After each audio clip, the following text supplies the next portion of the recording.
Mga kababayan, grabe talaga itong mga DBS. Parang walang takot sa Diyos. Well, expected ko na talaga na ganito ang pag-uugali ng mga to. Biruin mo nga, sabi na itong si Greco Belgica, wala daw nangyayari ngayon na hindi pa nangyayari noon. History really has its way in repeating itself. Si Kristo noon inaresto ng iligal.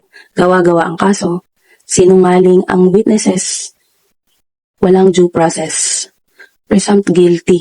Inulitika ang kaso at nililitis ng ibang bayan. Injustices na parang ginawa din kay Digong. Wawa, bakit? Diyos ba si Digong? Kasing ugali ba ng Panginoong Diyos si Digong?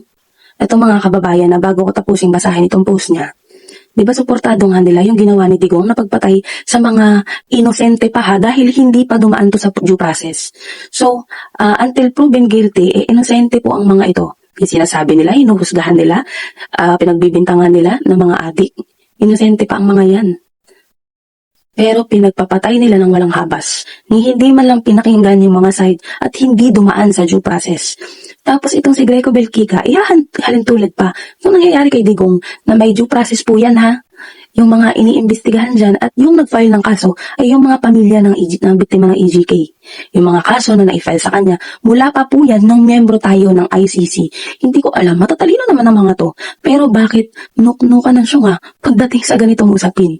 Na para bang okay pagmumukain ko syunga yung sarili ko para magmukhang kaawa-awa si Digong. Diba alam mo yung hindi ginagamitan ng utak? Parang ganun kasi, na parang hindi nag-iisip. Ganun ba kahirap intindihin? Yung tipong in-explain na sa inyo, pero pinagpipilitan nyo pa rin yung narrative nyo. Well, ganun naman talaga ang ugali ng mga to. Pag mali, ipipilit. Para magmukhang tama. Kahit kasinungalingan, ipagpipilitan na yun daw yung totoo. Ganun yung strategy ninyo eh. Diba? Sabi pa niya dito pero hindi dahil parang si Kristo si Digong. Hindi ako naniniwala. Inihalin tulad mo na nga eh.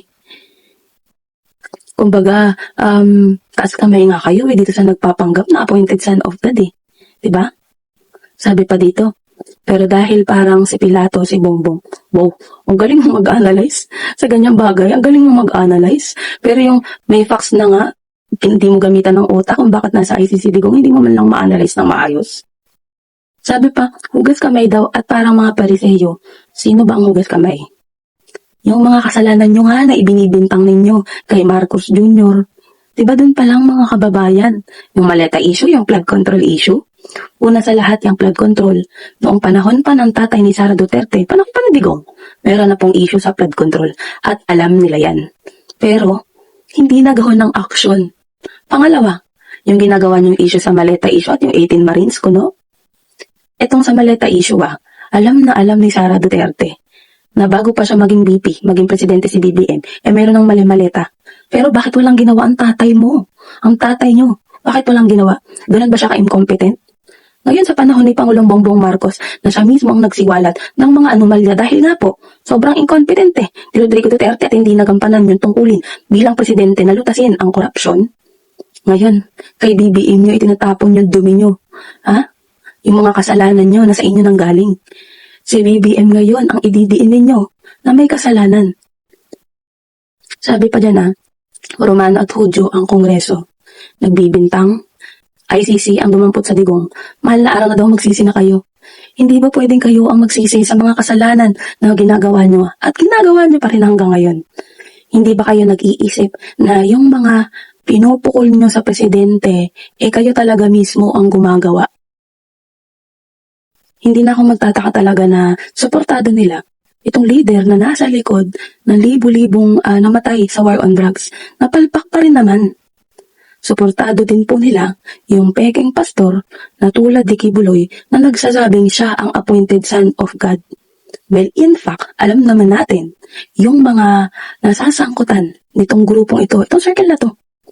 Kaya nakakapagtaka na ang lakas ng loob nilang magsalita ng mga ganito. Hindi ba dahil malakas ang loob nila dahil sinabi ni Sara noon na siya daw ang presidente sa impyerno. Kaya mukhang handang-handa na sila. Biliin mo imbis na magnilay-nilay sila, isipin yung mga kasalanan, yung mga ginawa noon at ginagawa ngayon, hindi Kahit Semana Santa po, pinupolitika ng mga DDS na ito. Kaya kayo mga kababayan, mag-isip kayong mabuti. Ito pa ba ang tamang pag-iisip ng mga leader, yung mga matitinong leader na dapat nating sinusuportahan?